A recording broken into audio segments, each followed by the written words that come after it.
Greetings, everyone, and a warm welcome back to Intersections, where our aspiration is to find a way to expand our sense of possibilities about human nature, about our own nature, by dissolving boundaries. And today, we have someone who has pursued this hunger, this desire to dissolve boundaries and to bring life to a much more sort of like whole person place through a very unique couple of parallel paths that have ultimately converged into something beautiful. I'm talking here about Rabbi Jevin Eagle, who is the University Chaplain and Executive Director at Boston University Hillel. Rabbi Jevin Eagle has a very special resonance with me because he was actually my former boss for a period of time when I was at McKinsey Company. He has pursued, the conventional trappings of success in many regards for a large part of his career. He went to Dartmouth to get an AB in government and religion.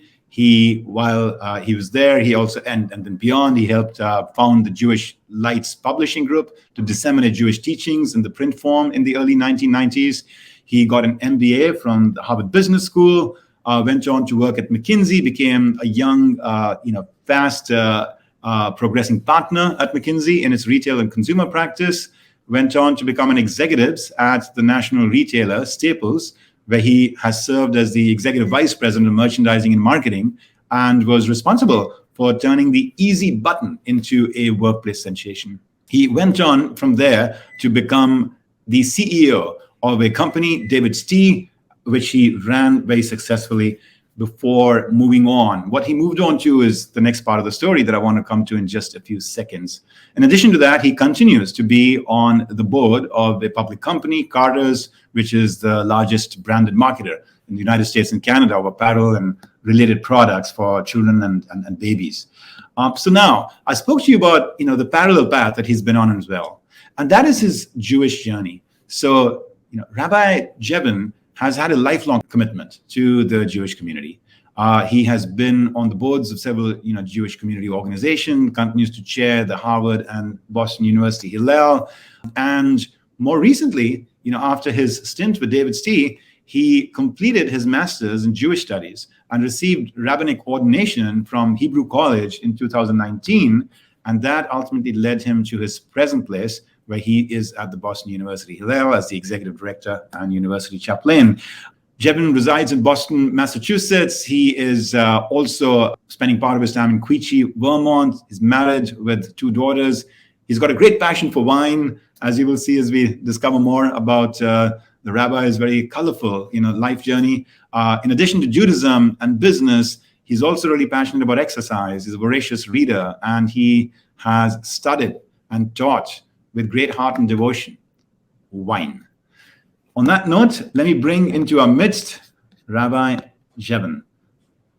Rabbi, it is great to see you. Welcome. Thank you for spending this time with us. Thank you so much, Hitendra. I need to correct 2 things that you just said, which, by the way, my mother would be very happy to hear your introduction. One is I never felt like I was your boss. I always felt like I was your colleague and your student because I was always learning from you. And the other is I must humbly say I was one of the people on the team behind the easy button. I was not the one person responsible for it. Well, I think right there for our listeners, you are, you're just exemplifying the values that I've always been so inspired by in you, where you're always turning the limelight on the rest of the team, Rabbi. And that was something that won my heart when I was at McKinsey. I want to come back to that story. But thank you for sharing those beautiful remarks.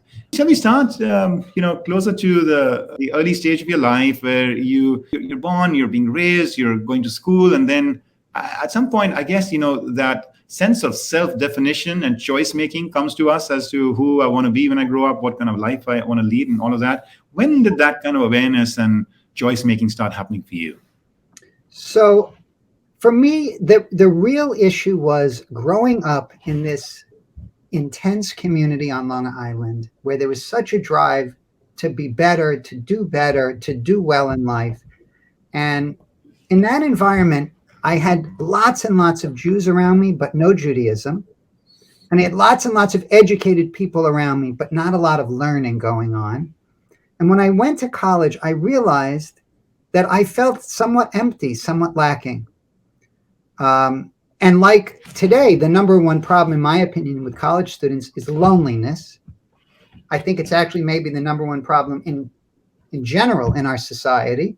I had an aspect of me that was lonely, that was lacking, was curious enough and had enough energy to actually go do something about it. And what was that something that you chose to do about it? I think you're speaking to the angst of our times, but also something that all of us can relate to. I mean, I remember going through a similar feeling that, I don't completely belong here. I'm stimulated, by my college academic and social life, but I don't completely belong here. I belong somewhere else, and I need to discover my true home. So I remember as well. Yeah, we learn right in the beginning of the Bible, in the second chapter of Genesis, where human is created and human is alone. And the text says it is not good for human to be alone. It's just not, that's not how we were created. And so I felt in some respects this aspect of loneliness because I wasn't part of a big story and part of something. When I arrived at Dartmouth, I was very lucky that a Hillel rabbi put his arm around me, basically said, join us, you're not alone. And that's how my Jewish journey began, with a person putting his arm around me. And being invited into a community where there seemed to be something different than what I had experienced. There seemed to be this collective desire to engage in something more than yourself, something that was more lasting than what I had been used to. And I realized when I showed up, by the way, how little I knew at the time. And by the way, how little I still know today along this journey. Wow. Yeah. So I hear some of the outer shifts that started to happen when you're surrounded by kindred spirits who are highly supportive and seeking to really connect and give you the feeling of belonging.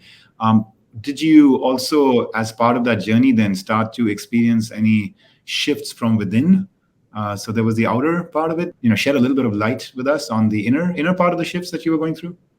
Yeah. So I had, believe it or not, I had never really prayed in my life before.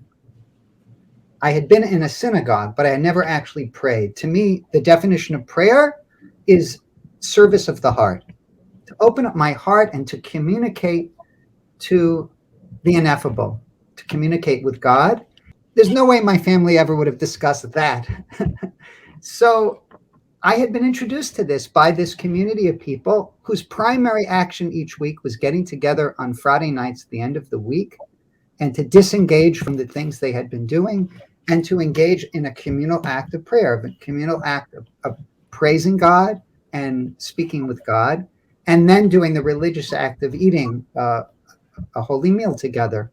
That was what we were doing. Of course, what we were also doing was becoming part of something, being part of a community, and engaging with people in things of meaning. But the prayer was eye-opening to me. And actually, as you fast forward much later in my life to rabbinic school, my favorite thing in rabbinic school was praying. Mm-hmm. I love learning, but the prayer was off the charts. Yeah, that's beautiful. That's beautiful.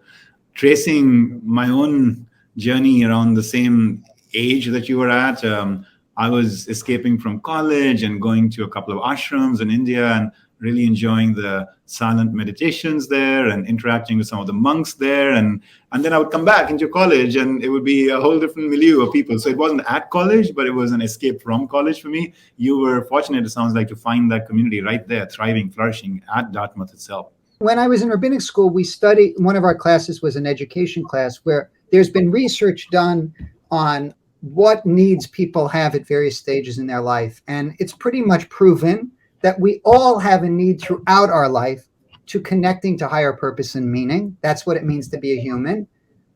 For many of us, the way of connecting is not organized formal religion, but I believe for all of us, we have that need. And there's actually some scientific work that's been done that proves that there's actually a peak desire for this connection, and it takes place between the ages of 18 and 24.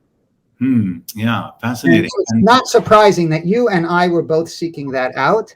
By the way, when I was at Dartmouth, as part of this journey, I went to study in Jerusalem during the summer between my junior and senior year. And I met the first people ever who I would say their primary concern when they woke up each day was being religious, was connecting to God and performing God's commandments in order to have that relationship with God. I had even at college, I hadn't met anyone like that before.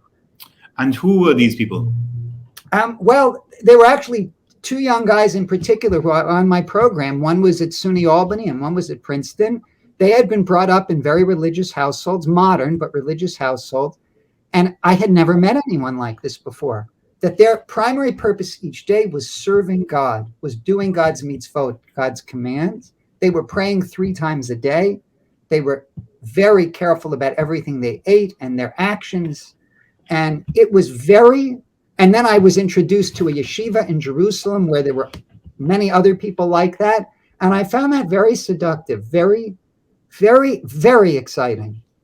Do you think that there are others who have then experienced the same stirrings, since you mentioned that science around the 18 to 24 age group, who may have perhaps like sampled a little bit, but not felt comfortable occupying that space, given how important and central their mainstream life commitments were to them? I just wonder. Yeah, absolutely. Lots and lots of people, by the way, including me, because I didn't follow that path. I found that path very exciting, and that path had a lot of impact on me. My life is very different because of it, but I didn't end up in that world. I considered it, and I imagined myself living my life in Israel as an Orthodox Jew, and I ended up not picking that path. But I found it very exciting to see people seriously engaged in that endeavor, because the endeavors I had been used to seeing were the endeavors of higher education at the highest possible level and pursuit of financial and economic well-being. By the way, there's nothing wrong with either of those. They're beautiful. And I have actually done both of those. But to me, a life of meaning and purpose must have the thing that those two didn't have, this connection to the ineffable. I don't believe a life of meaning and purpose has to have the economic or the educational. But how rich and beautiful it is when you can have all three. Yeah. So you got this immersion happening. You go and visit Israel as well. You connect with some of these folks that are soaking it in and are living it moment to moment, and that inspires you, it uplifts you. And then you go back into the classroom and into like social and club like activities at Dartmouth and beyond. And then you're applying for your first job and everything. So when you're back in that world, what impact did this have on that part of you? Well, I must say there was tension, actually far more tension then than there was later in my life. I really viewed these as separate possible paths, not complementary paths at the time, at least. And when I came back from Israel, I spent, 4 or 5 or 6 months kind of in that religious Orthodox mindset where I wasn't working on the Sabbath and I was refraining from things and I was wearing a kippah full time. And I was pretty much the only person at Dartmouth doing that. And I have to say, it felt lonely. And the whole purpose of what I was doing was to not feel lonely. Yeah. So that was a tension. And then there was a tension between this pull of my heart towards Judaism, the Jewish people, Israel, and this pull of what I had been programmed for growing up. Yeah. The beautiful notion of advancing your life, your family's life through education and through economic well-being. Those are beautiful and praiseworthy things. So there was that tension for me. And I certainly was pursuing the educational and financial part. What was the most prestigious job you could have at that time, 1988, coming out of college? It was consulting or investment banking. Those were the two options. I actually pursued both. And I also had an application to the Jewish Theological Seminary to go to rabbinic school. Oh, really? And I was seriously considering it. I had the application. I discussed it with my then rabbi. I discussed it with my parents and grandparents. I discussed it with my then girlfriend, who I'm now married to beautifully for 29 years. And there was a lot of tension inside of me. And there was a lot of pressure on me from, I would say, everyone to not pursue the rabbinic path. Right. So, but that was always, since then though, that was always in my mind, always part of what I dreamed of. Yeah. That reminds me of a moment when, as I was mentioning to you, I would go to, these ashrams. And this one time I was in high school, actually, I think in my 10th grade. And I, over the holidays, had gone there with my family. And I got so swept up, by this hunger, as you said, to connect with the ineffable, that I told my parents, like, please just leave me here. You all go home.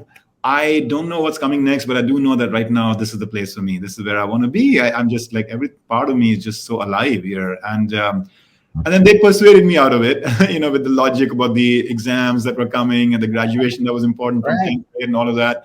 And once I kind of left, that environment and went back, the stirring didn't come to me as strongly until I was twice that age. There I was 16, and then it was when I was 32 that it really came to me in that strong way again. So, well, one thing I do want to share, and I really do believe this, and there was a time in my life where I thought the forces that were advocating against rabbinic school were not good forces. I no longer believe that. I believe they were good forces. And I believe if for people like you, you're a seeker, I'm a seeker. Ever since I worked with you, I've known that. I think that we need both our hearts and our minds seeking purpose and meaning. And I think they need to be in sync. And sometimes our hearts get too far ahead and sometimes our minds get too far ahead. And we just have to know that's okay for a short amount of time, but we have to be very careful when it happens. And I think there are some people on religious paths that the heart gets far too ahead of the mind. And then what actually happens is it becomes destructive of community and of relationship.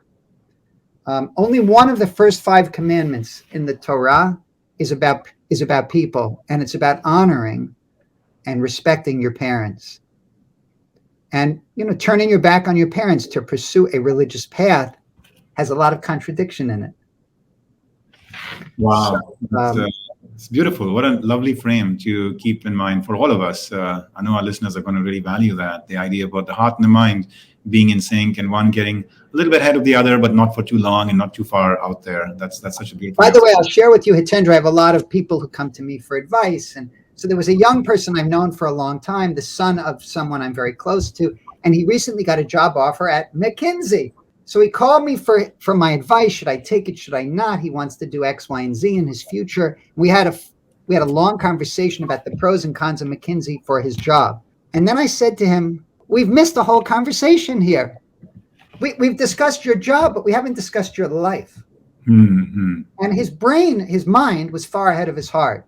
I said, we have to find out where your heart is, and we have to see how this fits into your life, because your goal is not having a great career. Your goal is having a great life, of which your career is a very important part. Yeah. Yeah. And it was like eye-opening for him. For me, it's now natural because I have the benefit of 54 years or 55 years now behind me. Yeah. Yeah. So beautiful. Yeah. The communities we, do populate or have populated in the academic and professional pursuit of excellence, a huge development of the mind, but what about the heart?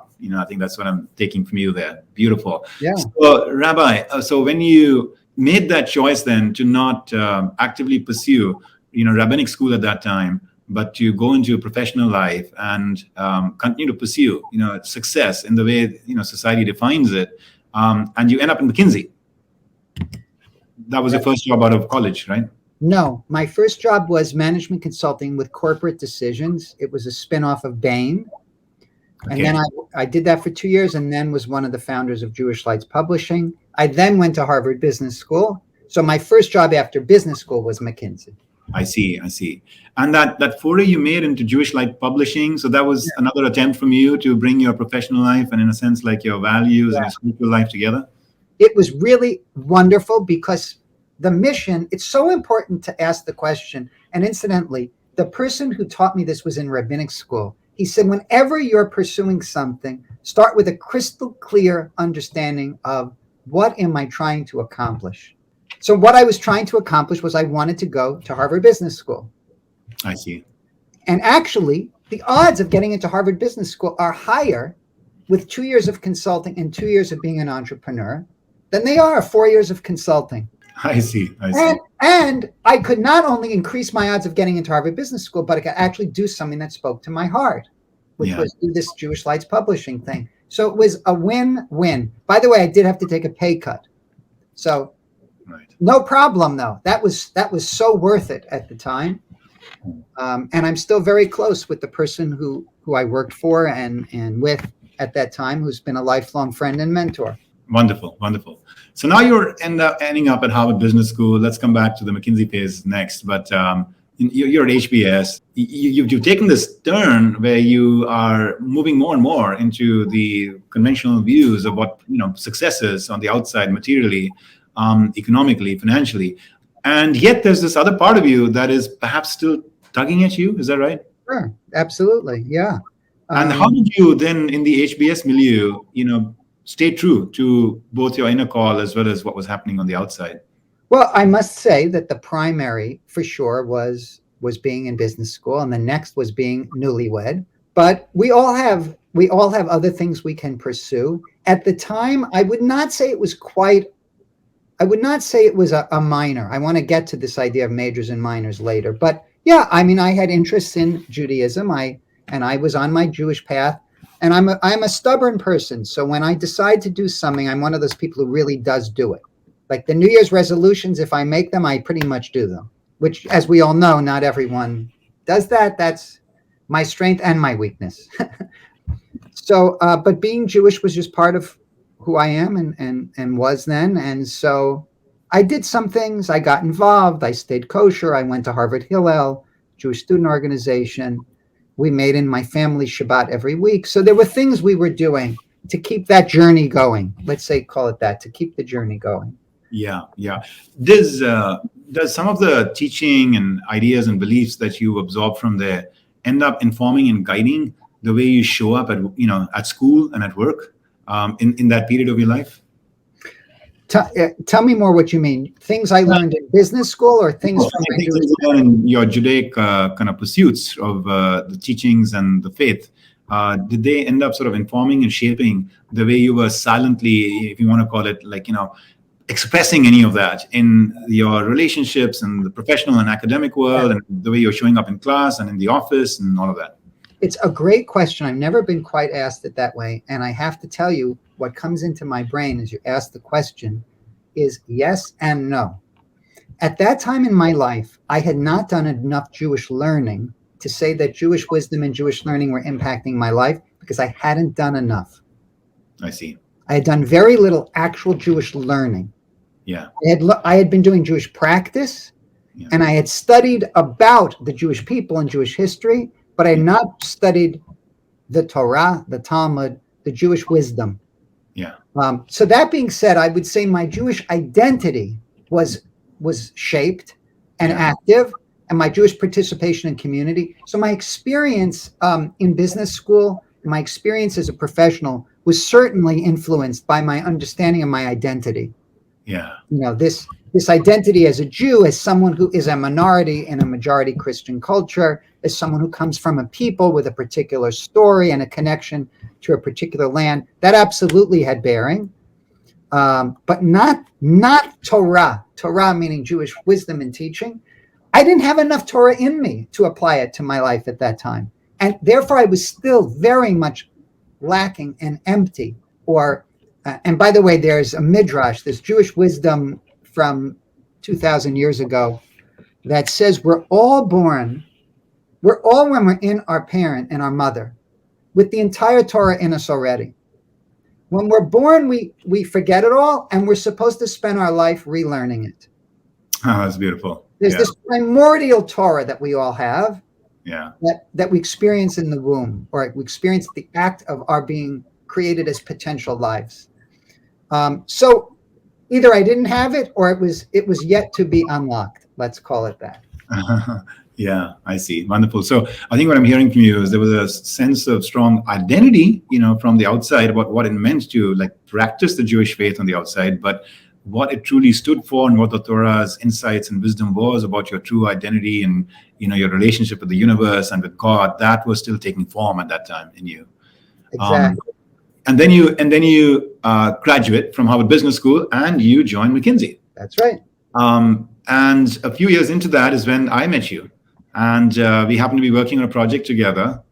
And I have the following memory that I want to share with our listeners and then also with you, which is that I had until then had a strong interest in wanting to pursue certain kinds of consulting projects with certain kinds of clients and certain kinds of business issues and verticals. And then we happened to be staffed on the same project. You were my engagement manager. And there was something so profound and deep that you sparked in me that gave me a real, kick every morning when I was showing up at work and engaging with the team and with you, that I remember at the end of just those few months that we had together, I went to our staffing manager in Chicago and I was telling them that, look, from here on, just tell me what study Jevin is working on and just put me on that study. Yeah. So you may not have been maybe explicit in doing that connection between the inner and the outer, but I do think that you were kind of a unique force unto yourself, even at McKinsey. And my guess is that some of that was coming from this deep tilling of the inner soil that you were doing. Well, you're very nice. And I really it's strong memories of working with you on that project. And it's funny, we came from such different backgrounds, but we had so much in common. And we were very complementary. We had complementary skills. Your background, your expertise was so much vastly higher than mine.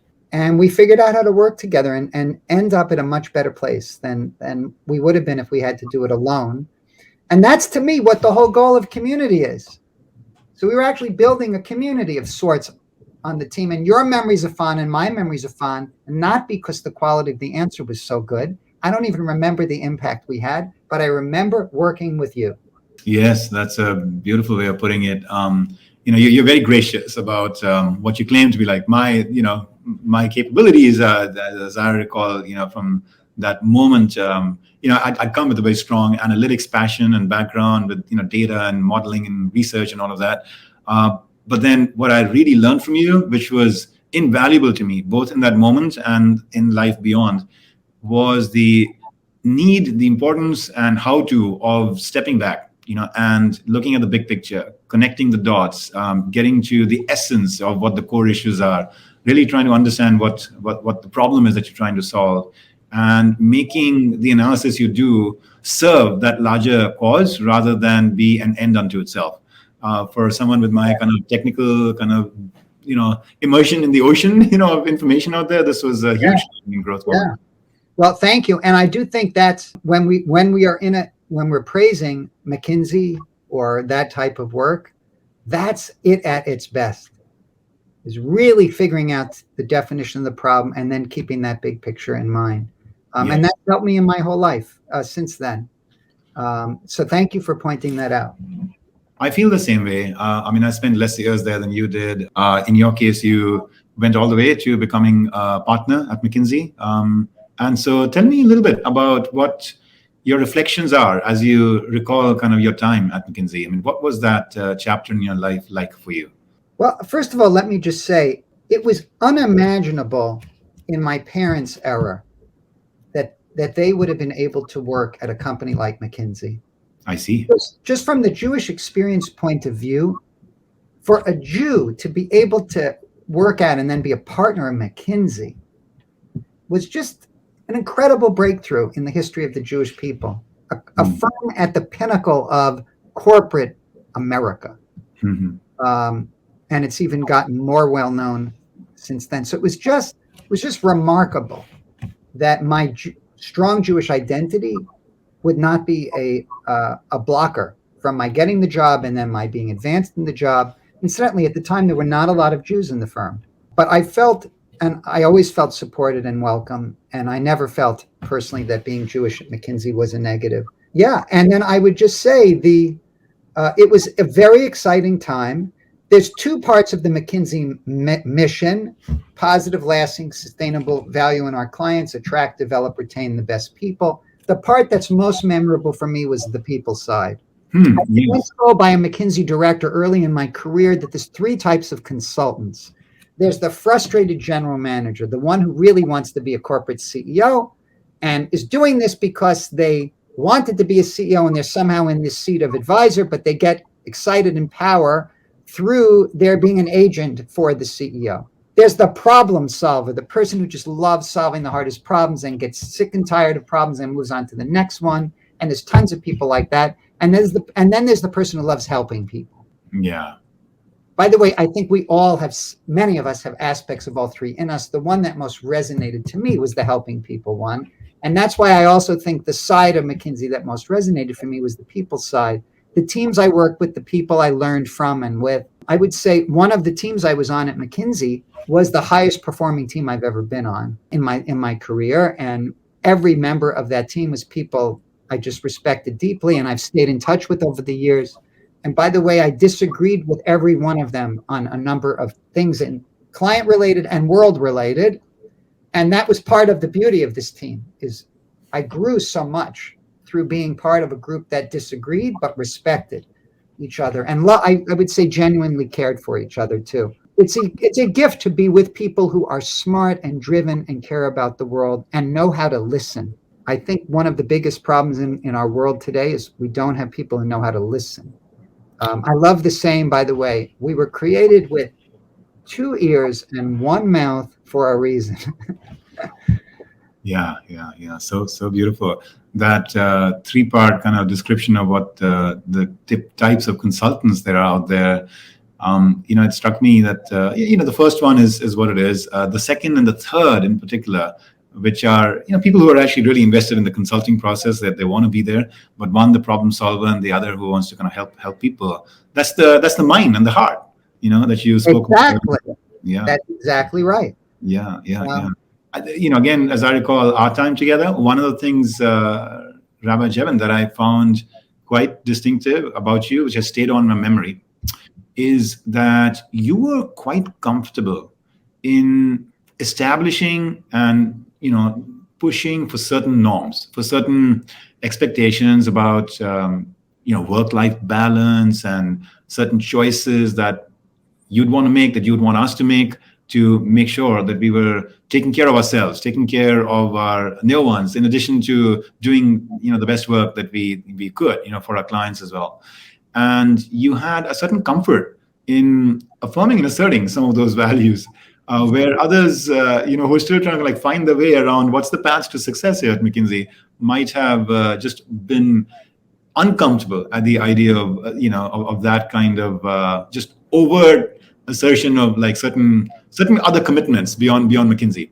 Can you talk about that for a moment? Where did that kind of confidence and just reassurance come to you that I just want to be myself here? Well, first, let me just say, I think you're accurate in describing me that way. I don't think it's all positive. I am a believer in the whole life. You've heard me talk about the heart and the mind and being part of teams. It was always a dream of mine to be a present and active parent and spouse. And I'm always reflective of, I'm always thinking about not being as good as I wish I had been at that, but caring deeply about it. That's why I love the McKinsey dual mission statement. It very much spoke to who I am. This dual mission statement of clients and people, which often is complementary, but also can be not complementary, can be in conflict. I believe that the whole person is what we're trying to develop. And I actually believe that our teams do much better work when we're worried about the whole person. Later in my career, when I was at Staples, we brought in someone whose expertise was applying the learnings from the athletic world, the athlete world, to the corporate world, and it was called the corporate athlete. And the premise was, just like athletes, we need to take care of our bodies, our minds, our spirits. We all know about athletes who pray and athletes who do yoga and athletes, by the way, who rest and don't train all the time. And so the premise was, how do we apply that learning? Because elite athletes are obviously very good at what they do. That's what makes them elite. How do we apply that to the business world? And as I reflect back on McKinsey and the team we were on, that was what I was hoping for. How could you possibly do your best problem solving if you're tired and you're resentful and your spouse is yelling at you and you feel guilty? It's impossible. Yeah. So let's cut down on the amount of work and let's take care of the person. Yeah. It's an awareness that is growing now in the business world, this notion of, looking at people as whole people and looking and respecting and understanding the larger context, and, recognizing that if that larger context isn't in a good place, it's unlikely that they'll show up and do their best work. And you had it really early on. Folks, here we're talking about, period in the early to mid 90s, so you were definitely a pioneer in that regard. By the way, as Hitendra, I just want to mention, I decided very early on in my career, right at the beginning, that I would not work on the Sabbath. And this is a gift. This idea of we are unplugging, we are turning off, and we are turning to other matters in our lives is a real gift. And I actually was reading recently about investment banks that are forbidding any type of communication and work on certain days. And that's, I think, an attempt to help people unplug. I really believe in this, even if you're not a religious Jew. One day a week should be a complete unplug. Wow. So turning off and turning to, I love that phrase. What is it that you do on that day that is most enriching to you when you turn off and turn to? Be with my family and be with myself. Create time for myself to pray, to read, to exercise, to sleep, and be with my family. On the Sabbath, it's traditional to actually have three beautiful meals. The one that's most prominent is the one on Friday evening. And we engage all of the senses. We engage sight and smell and taste and physicality, hugging. And of course, as the night comes on and you do that, the rhythms of the world, of nature, inspire connection as well. It's the highlight of my week is when I'm sitting together with my family and I'm able to put my hands on my daughters and I'm able to bless them. Yeah. There's nothing like that. That's why we're here. How beautiful. I noticed that you have such a fondness and a commitment and an immersion in all things, Judaism and the Jewish journey. And at the same time, Rabbi Jevin, I find that I feel very connected with you, and I feel like you are very open. I feel that you have a way to celebrate the humanity in everyone, even those such as me who are coming from a very different faith journey. Absolutely. Well, I believe that truth is available to all people, and there's more than one path to accessing truth. And when I say truth, insert God, the ineffable, whatever the words are you want. And the Jewish people's mission and the Jewish people's story is one that both has the story of a particular family and then people, and it's very universal. It is not an accident that the Jewish Bible, the Hebrew Bible, begins with God creating a single human being that's the ancestor of all of us. Let us create human in God's likeness and in God's image. And the whole book of Genesis, most of the first part of the book of Genesis is before there is a Jew. It's very unusual, by the way, that a religious tradition begins with the universal and not the particular. And I think that's a key message to us. So I hold both because I've been brought up in a society that's mostly not Jewish and still live here. It's part of who I am as well. And I must say, some of the people I felt closest to religiously in my life are not Jews. Yeah. Are not Jews. Some of the people I felt most closely religiously to are not Jews. Yeah. So and you are one of those. And you also have particular and universal. Mm-hmm. And some of my dear friends who are Catholic, by the way, they have universal and particular. And I feel great kinship with them. Yeah. And with you. Yeah. It's one of the most attractive qualities that I find in people is when they are deeply committed, deeply loyal, deeply immersed in something quite uplifting and beautiful as a path, as you're saying, but at the same time are able to step back from that and also honor and celebrate, the paths that others are on. And you exemplify that beautifully. Yeah, thank you for bringing that metaphor up. That's beautiful. Hitendra, if I had been born in India to family like yours, I would have been on a path more similar to yours than the Jewish. Yeah. That's a thought experiment I also found myself conducting when I was young as a way to kind of understand the world. This notion that, some things are seemingly random acts of birth, that if one was just born somewhere else, one would have had to, and yet one wants to, in that case, arrive at a philosophy, at an approach, at an attitude that makes you feel like you can be true to that larger essence, such that, it's not a random act of birth. And the universality aspect of what you're saying is that part of it, right? By the way, I would say this heart-mind tension that we talked about being in sync, for me as a Jew, I also need to be in sync on my particular and universal. I can't be overly focused on the world and not the Jewish people, and I can't be overly focused on one and not the other either. And of course, there's what's appropriate for the time and for the moment and for the role. Right now, my role as Jewish spiritual leader, I'm obviously spending far more time on the particular than I am on the universal at this time in my life. Yeah.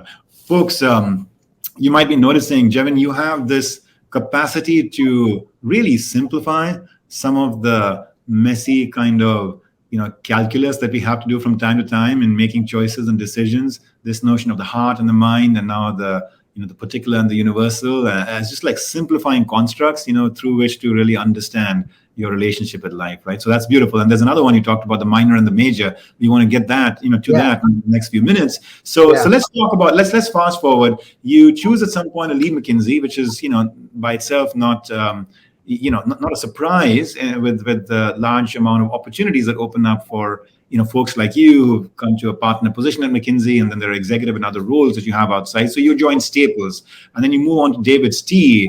At what point did you feel this stirring from within rise in such a strong way that you made this bold move to move beyond and go to rabbi school? So when I was in my second year, or it was either first or second year at Staples as head of strategy, a job came available that I heard of, which was the CEO of Hillel International, based in Washington. And I got my name thrown into the ring because of my amazing experience with Hillel and my background, and I thought it was my dream job. And I ended up getting the job offer, and at the very, very last minute, I pulled out. And I pulled out because I wasn't yet ready to turn my back on this corporate career that had been going so well. And it would have required moving my whole family and traveling all the time. And it would have required cutting off the ability to make real money. So I canceled that opportunity, said no to it at the very end. But as part of that process, I had been asked by one of the major players at Hillel International, what do you do for your Jewish learning? And I was very embarrassed by my answer. My answer was, in a nutshell, nothing. I said, well, I'm very busy and I'm involved in the Jewish community and I do this and that, and I'm a parent and I'm the Staples executive. And they said, yeah, but what do you do for your Jewish learning? And the answer was nothing. So I decided that while I said no to Hillel, I was going to address how embarrassed I was by that question. And I went out and sought and found a teacher, and we started with Ivrit min hachatchala, Hebrew from the beginning. I actually didn't know how to speak or translate Hebrew. And I met with my teacher every week for 10 years. And the goal was learn how to study and access the actual texts. And it was the most amazing thing I've ever done other than be a parent and a spouse. It was eye-opening. I felt like I was in a conversation with 3,000 years of Jewish wisdom, of Jewish people. It was not studying an ancient book. It was engaging in the present. And it helped my business career. All these things I was pulling out of tradition to help me be an executive at Staples and then DavidsTea. And I'll never forget and I'm so indebted to my teacher, Dr. Harvey Shapiro. I remember Harvey saying, I can't believe how much you love this. This is amazing. He said, do you realize how incredible it would be if you could be in rabbinic school and doing this all day? He said, it would be for you like being in a candy store. And it rang the bell for me. Wait a minute. I'm actually doing what they do in rabbinic school. This is something I wanted to do when I was 21 years old. Maybe this should be my dream, to really do this, not just imagine it. And it just so happened there was a great rabbinic school, a bike ride away from my home. Mm-hmm.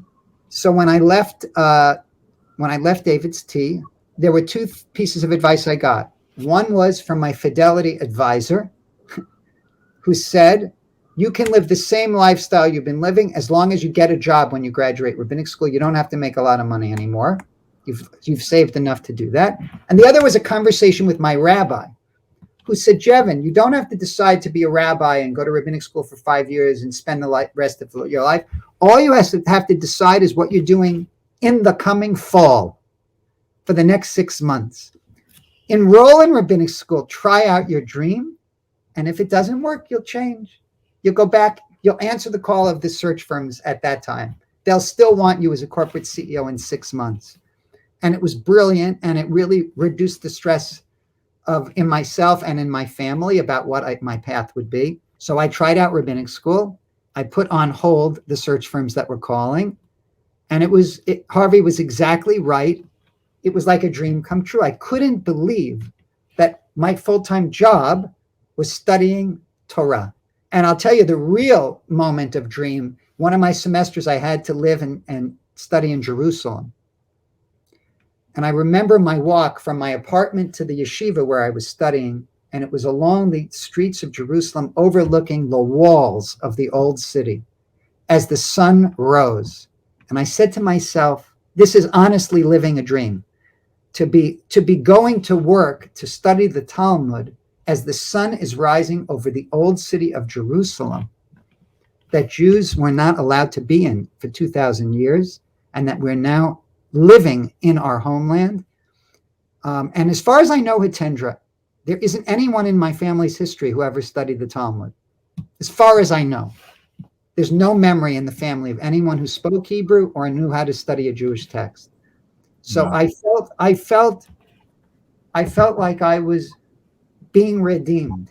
Yeah, you were just talking about how being at McKinsey was kind of a path-breaking thing for the Jewish community of your generation versus your parents, and now you're breaking new ground in a whole different direction as well, and that's so beautiful.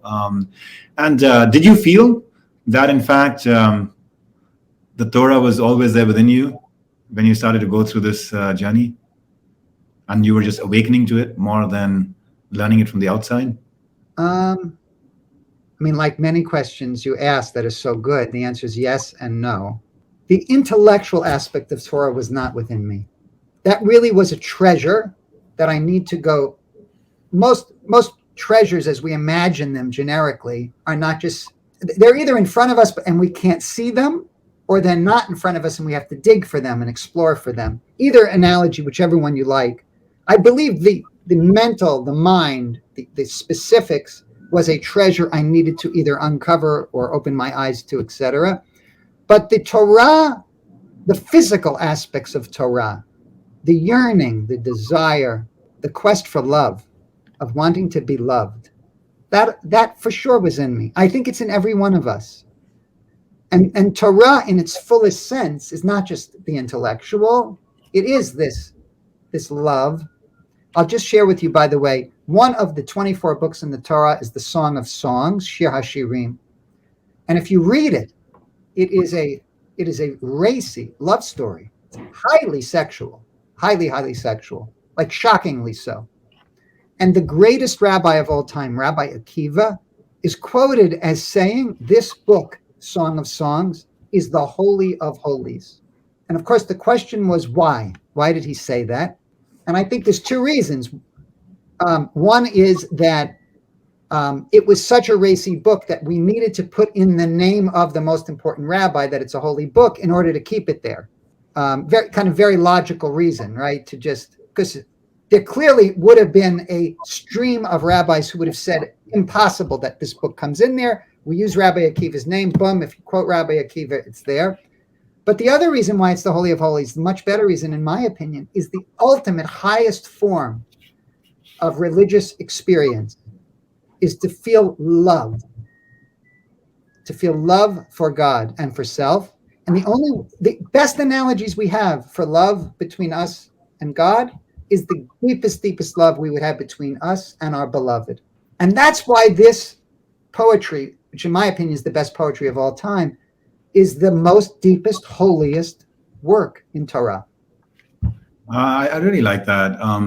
I've similarly found in the mystics across, many of the faiths, this this hunger to want to find a way to communicate to the rest of the world, like, guys, you have no idea, what the possibilities are in human consciousness, in your relationship with the universe.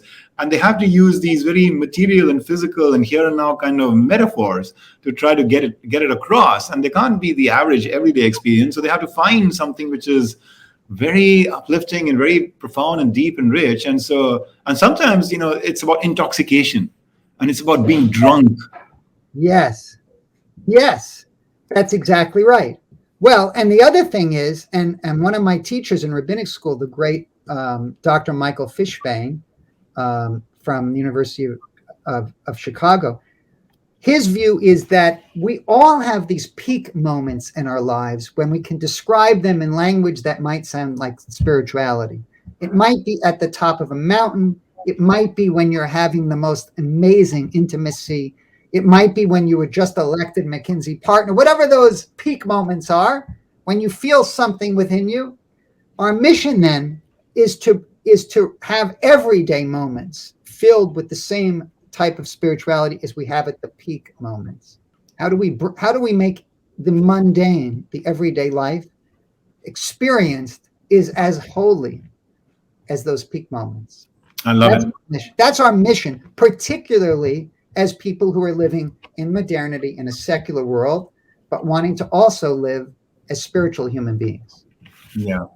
I've seen that in you, Rabbi Jevin. I mean, over the years as I've known you and, as we have gone, down our own paths and haven't necessarily had moments of professional, reconnection, we've stayed in touch, over the years, typically in very punctuated, short burst, conversations about, catch-ups. And I always go back and tell my wife, like, it's incredible how Jevin is just so alive and able to make so much of so little time and be so directed, be so heartfelt, make that really deep connection, and then move on to his next commitment and his next commitment. So I've always admired that quality in you of maximizing the potentialities in every moment. Well, you are inspiring, and I'm very grateful to hear you say that. Thank you for that, Hitendra. Yeah, no, I'm grateful as well. So coming back then, so you're in rabbi school now. Can you share with us like what was like one of the most memorable and special experiences for you in moving your life in this very, very radically and rich new direction? Like what is one memory or one surprise or one something that would be shareable with us? Well, certainly that experience in Jerusalem, those walks from my apartment as the sun is rising. Incidentally, so much of religious experience in Jewish literature and rabbinic literature is while you're walking, and is at those liminal moments when light and darkness are intermixed. In my opinion, that's far more conducive to the spiritual experience than sitting in a synagogue, which, by the way, I love synagogues. But those peak moments are far more likely at these liminal moments. That's certainly memorable. But I will tell you also, the peak moments took place for me in prayer, in community. There were many times in the Beit Midrash, the study hall, which also was our prayer hall in rabbinic school, when our community of 50, 60 people, fellow seekers, all with different stories, but each very passionate, the voices joining together in heartfelt prayer. I literally felt lifted. And it was always, by the way, Hitendra, when we were singing. Yeah. And there were moments when I was praying on that semester in Jerusalem, literally touching the Western Wall, the holiest place in Judaism. And my study partner had taught me some verses from the Song of Songs that spoke about the dove in the wall, in the cracks of the wall. The dove hides itself in the cracks of the wall. And there's infinite meaning in that verse for me. The dove in the cracks of the wall. It's hidden, but we can imagine it. We can perhaps peek into it and see it. And that to me is our spiritual challenge and mission and opportunity. how do we see doves in the cracks of the wall? Beautiful. And studying that and learning that with people we care about.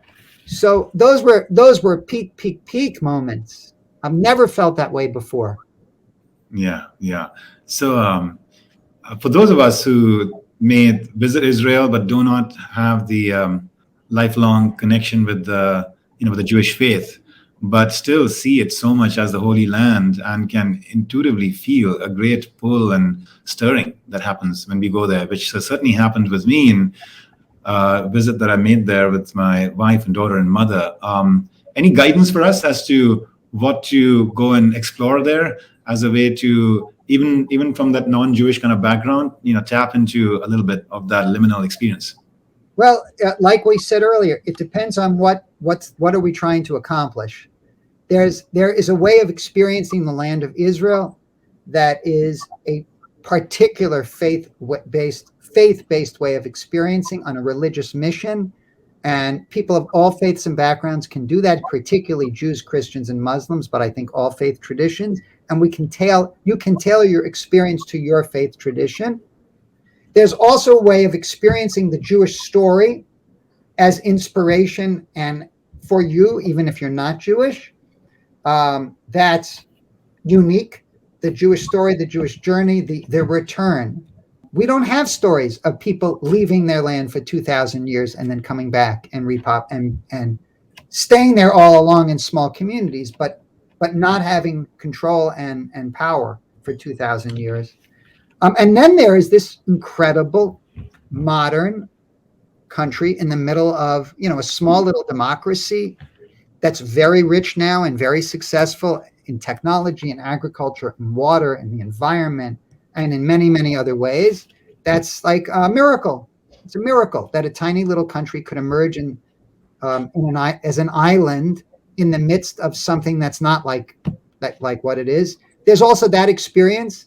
And I will say there's also the experience of just an intensely beautiful opportunity to see a lot of diversity in a small place. Within 4 or 5 hours, you can be in forests and deserts and ocean and mountains. You could be in Bedouin villages, and you could be in a super famous modern art gallery. And you can do all of that in a car. Yeah. In a few hours. So there's for me it's home. It's a spiritual home, and it's a dream come true for people to want and yearn for a return. It's remarkable that we can be here. It's a miracle. Yeah. Yeah, that's beautiful. I have to say that the four of us being there, at the point when we were wrapping up, we were very clear that this has to be just one of, if God so permits, several visits back, because it had a huge impact on us, and we felt as though, part of us was actually coming home. It was so beautiful, the infusion of spirituality in that land. So thank you for sharing those ideas. And there are things you've shared here which I think would be of value for us in pursuing when we go back there. By the way, Hitendra, you were mentioning earlier how I can somehow simplify things. There's a whole nother way of looking at Israel that's very different than what I just said. There are 4 Israels. Okay. There is the land of Israel. Right. There is the country Israel. There is the government of Israel. Right. And there is the people Israel. And they're all 4 things to experience. And they're all 4 things to be in relationship with. And like everything else in life, relationships can be complicated. Yeah. So beautiful. I may want to propose adding a 5th, which is the Israel that is within you. We can feel that. We can see that. It was coming alive in what you were just sharing in these last several minutes. Yeah. How beautiful. So Rabbi, can you talk to us a little bit about that experience of being a kid in a candy store? I relate to that. I'm feeling a little bit like that in the present moment, which is we've got a few minutes to go. And I'd love to draw some of that candy from you, of all that you have soaked in a way that would be relatable and applicable to the lives, in that universal sense for any or all of us who are, ultimately seekers, regardless of what faith or non-faith backgrounds we have. So Can you share with us some insights, some stories, some teachings from within your faith journey that you think could really benefit us in the present times?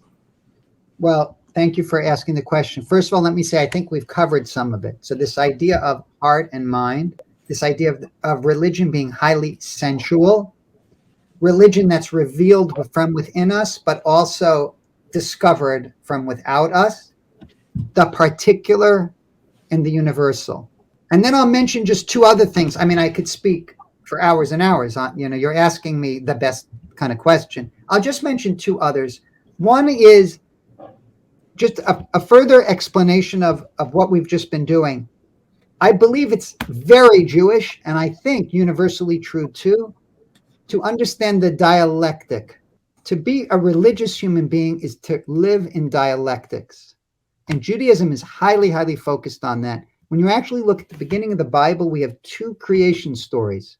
We have God creating the world in 7 days, with human being created on the sixth day. We have the Garden of Eden, where pretty much the first thing God does, or one of the first things God does, is put a single human being in the garden. And in the first story, we are commanded to be fruitful and to multiply and to rule over the earth, over everything. And in the second story, we're commanded to guard and protect, not to rule over. That, in my opinion, just the first two chapters of Genesis, of Bereshit, are the foundation of all religious possibilities. And right at the core is this dialectic of the twos and the two things we're marched with, the two creation stories. And just to further elucidate that, the person who's the father of all Jews, and of only all Jews, is Jacob. Abraham has two children, one of whom is a Jew and one of whom is not. Isaac has two children, one of whom is Jew and one is not. Jacob only has Jewish children. Jacob is born with the name Jacob, and he's eventually given by God the name Israel. There are two people in that Jacob. There's Jacob and there's Israel.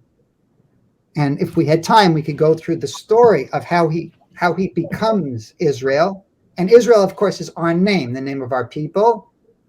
A Jew is Am Yisrael, people Israel. And of course, our country, our state, our government, all the things we just said. To be a Jew is to live in twos. And that's why, for me, my whole story of business Jevin and Rabbi Jevin, I'm realizing is one Jevin. And spiritual Hitendra and Professor Hitendra are one Hitendra. We have to cultivate both sides. Unfortunately, the society we live in is highly biased towards us cultivating one of our sides. That is sad, and it is in my opinion, our mission in life to cultivate the two, not just one. Yeah. The other thing I'll just mention. By the way, Rabbi, sorry to jump in, but I'm moved to just share. My spiritual teacher, Yogananda, he once said, be in the world, but not of the world. The same kind of dialectic, of being invested very much in the here and now and the material and physical experience of the world, and getting to serve and devote and advance it, but also being not of the world, being very anchored from within in soul and spirit and your connection with the universe. Well, that's right. And in fact, let me move on to the next one. I don't want to take up too much time on this. It's an amazing thing, and if people are interested in texts that can help explore this dialectic, it would be my great pleasure to recommend them. The other thing is, right at the beginning of Genesis, in the first story of Genesis, we have on the sixth day the creation. So all the world's created. The sun, the moons, the waters, the land, the animals, the insects, the fields, the trees, etc. All of it is created. And then we have this amazing, amazing thing where it says God created human in God's image. In the image of God, God created human, male and female. And God says, let us create human. Let us. And the question that has perplexed us, Jews, anyone who's studied these texts for our lives, is what does it mean when the text says, let us create human in our image and in our likeness? Who is the we? Who is the us? And like all Jewish texts that raise questions, we look to the sages of the ages to first tell us what they think. We then can determine what we think. And two of the great sages completely disagree on what the us is. Mm-hmm. One of them says that the us is God partnering with Mother Earth. Because after all, human, Adam, means earth in Hebrew. So for those of us who want to see the spiritual in the environment and in the natural, it's right there. Human is the joint venture of God and the earth. And the other one says, no, it's not that. The us is referring to the angels. God is consulting with the angels before God creates human. If God is using the word we, and if God is consulting, what does that tell us about us? And if God is creating one human being in God's image, that means that every human being is created in God's image. And if the only spiritual religious wisdom we had was that God says we and us, and God creates one human being that we all descend from, how much better would the world be if we all understood just that? Wow, that is powerful. That's powerful. It'd be hard put for me to pick one of these from the other as interpretations. They're both so beautiful. How does this inform the way you guide your students at Boston University around the practical paths that they need to navigate in today's time of great ferment, time of great change? How does the Torah and these teachings and you in your role as rabbi, seek to invite them to take on some practical course that will, I guess, bring that fusion between who they are on the inside and who they are on the outside? Well, certainly the things we've discussed here today, sharing my excitement for them. But I'll say I view myself less as a guide and more as a supporter. I'm here to help students know they're not alone. Finding yourself, your whole mission of your organization to be in touch with yourself. I think before someone can worry about the world, they have to make sure that they are safe, that they belong, that they're mentally capable. So my main mission when I meet with students is helping them find a way of accessing this Jewish story, this Jewish community, this Jewish wisdom in a way that makes sense for them. But, I don't know what it will be for them. Yeah. I had a parent call me yesterday to say, my child is not coming to Hillel to pray, and I'm very upset. And can you help get my child to come to Hillel to pray? And why are they not coming to Hillel for dinner on Friday nights? They're coming home instead. I said, well, first of all, can we just pause? It's beautiful that your child is going home for Shabbat dinner. Let's not view that as a problem. And then I said, it's obvious based on what you're telling me, your child doesn't like formal communal prayer. So stop telling them to go do something they don't like. If I were you, I would say to your child, the only thing I would love for you to do is to do something Jewish. Could you please find that something that's right for you? Mm-hmm. And that's my mission to students. I want to help you find something that's right for you. And by the way, our slogan, our tagline at BU Hillel is come as you are, make it your own. Mm-hmm. Come as you are, make it your own. And that's all filled with meaning and with beauty. Rabbi, this has been a beautiful conversation. You did leave us with that one intrigue about the major and the minor. Perhaps we can end on that note. And so I'm going to give you the last word here for our listeners. This has been something so joyful, and I'm just so grateful for the education that we got along the way as well, both about your quest to really become the authentic, pursuer of truth that you are, but also the window and glimpse you've given us into these very stirring ideas from Judaism. So thank you for that. But the last word is yours. Tell us about major and minor. Well, I really think it's just true that we should be striving to have beautiful lives, not just beautiful careers. And most of us are blessed with 24 hours in a day. And most of us are blessed, not all of us, most of us are blessed with the freedom to choose. We may not realize it, but with freedom to choose what to do with our time. So one possibility that a friend once told me was, I'm going to only work on making money now so that later in my life I can do something else or what I want to do. That's certainly a possibility. But I personally believe that we have the ability to have in our lives one thing that's what we quote do during most of the working hours. We still have space in addition to taking care of our bodies and praying and being good parents and spouses and partners, whatever those things are we choose. I think there's space for at least one thing that's important and large that I would call a minor, equivalent to what you would imagine in college. I'm majoring in X and I'm minoring in Y. X is I take more courses, and that's the thing that I'm most known for, and the professors I spend the most time with. But a minor can be meaningful and meaningfully beautiful. And I would say certainly during my years of Jewish learning, those 10 years of learning Hebrew in text, my minor was Jewish learning. And right now I will tell you, and my major was business, whichever the role was. My minor was Jewish learning, Jewish study, Jewish communal work. Right now, my major is being a rabbi at Boston University, and my minor is being a board member of Carter's, which I love. I love this business. I love my colleagues. I think the management team is fantastic. So my question to each of you is, first of all, what is my life goal? What am I trying to accomplish in life? And how will I have a full and beautiful life? And my second question is, if you're not able to move your major to something that gives you great joy and purpose and direction, what minor can you create in your life that can give you that joy and purpose and direction? And you never know when your minor could become your major. That's so beautiful.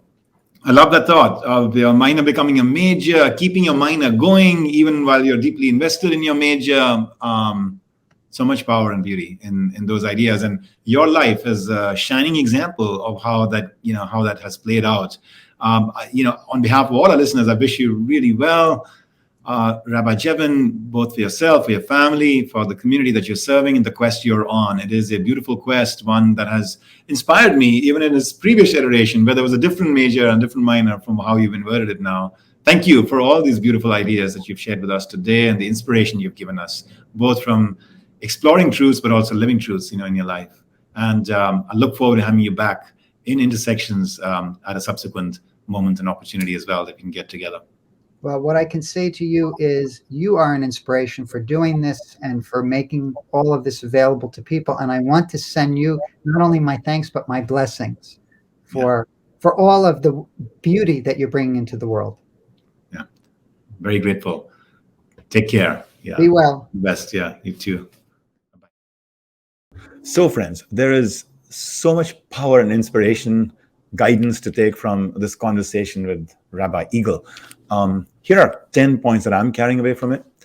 The first is that if you surround yourself with the right people, you just never know when certain very important outer shifts can come to you. In the case of Rabbi Eagle, when he was in college, he talks about how there was this rabbi who put his arm around him and said, join us, you're not alone. And he felt in the company of kindred spirits from the Jewish community who supported him. He felt he wasn't alone. It helped instill in him a deep sense of belonging. That loneliness went away. So that importance of the right company as a way to create outer shifts. Then there was the inner shift. And the inner shift in him came, in a sense, much later when in rabbi school, he started to learn to pray really effectively. And he went deep within. And this practice of prayer, he talks about how it was eye-opening for him. And he talks about how it was his favorite activity in rabbi school. It wasn't as much reading the scriptures. It was in tuning himself from within. He said, I love learning, but prayer was off the charts. So the inner shifts caused by some discipline from within, in his case, prayer. The third learning that I'm taking away is this notion of these three legs of the life stool. He talked about how, on the one hand, what we want is economic outcomes, financial outcomes, the practical side of us.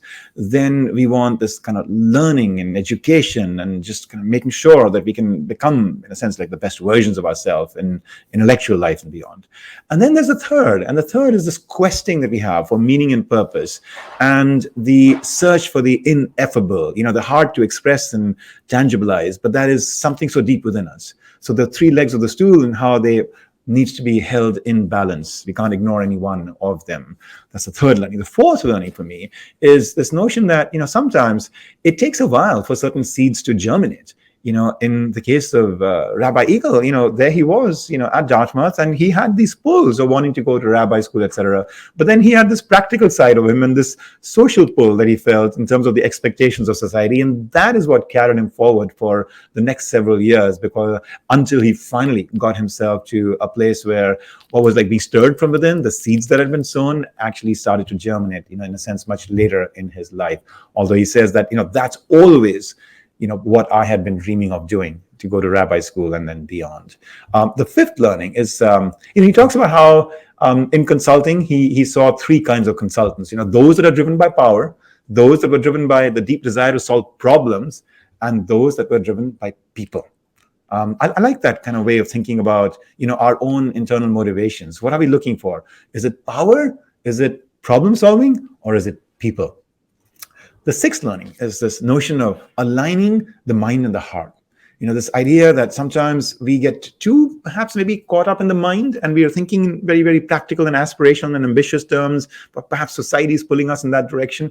But then our heart is yearning for something deeper and beyond. And, are we getting that connection as well with what we want, not just from a job, but also from life. And he also talks sometimes the opposite is true. Some of us get too carried away by the heart and too prematurely pushed and perhaps too deep away in a certain heart-based direction without keeping the practical constraints and considerations in mind about what our role and duties are in society. So this idea of balancing and aligning the heart and the mind.